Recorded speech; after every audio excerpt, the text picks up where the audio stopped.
engines were busy clearing their railroad of leaves and broken branches. Peter, Sam, and Rusty often worked together.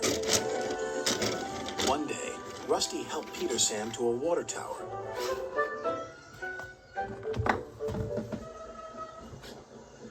Peter Sam felt much better after his long drink, but the freight cars were bored. Let's break away.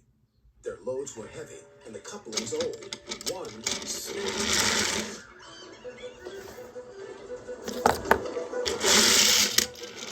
Faster, faster, shouted the freight cars. No steep bends and in the head. The cars never saw it. Then, it was too late.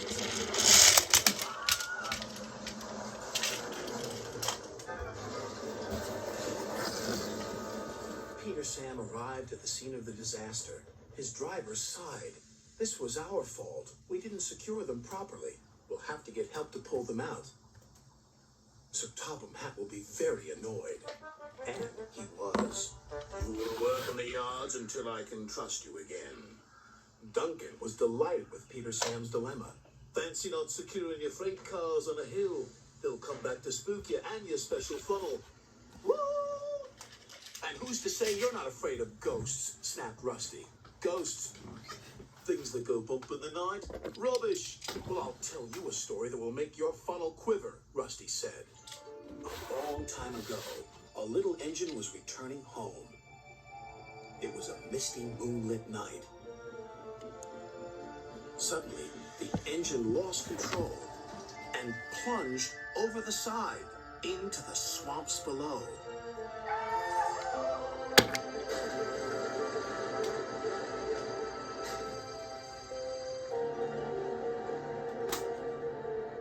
He was never found again. But many a workman will tell you that when the moon is full, they have seen the little engine trying to get home. But he never reaches the other side. So what do you think of that, Duncan? Rubbish, replied Duncan. Never mind him, Peter Sam. He'd be frightened if he really saw a ghost. This gave Peter Sam's driver an idea. Let's play a trick on Duncan. The next day, he spoke to Duncan's driver and fireman, who agreed. We'll do it tonight. Duncan had to take coal cars to the slate mines and then bring the cars back. Duncan's driver decided as part of the plan to cross the old iron bridge. Rubbish, snorted Duncan. It's as easy as a pet rabbit. But all the same, he kept thinking about Rusty's story. When dark fell, it was time to leave. If we don't go now, Scarloey will take my favorite place in the sheds. We have to collect our cars first, his driver replied. He could see their plan was working because Duncan was nervous. When night fell, they set off.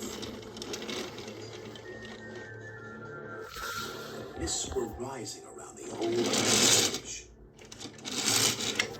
Duncan whistled, and the sound echoed everywhere.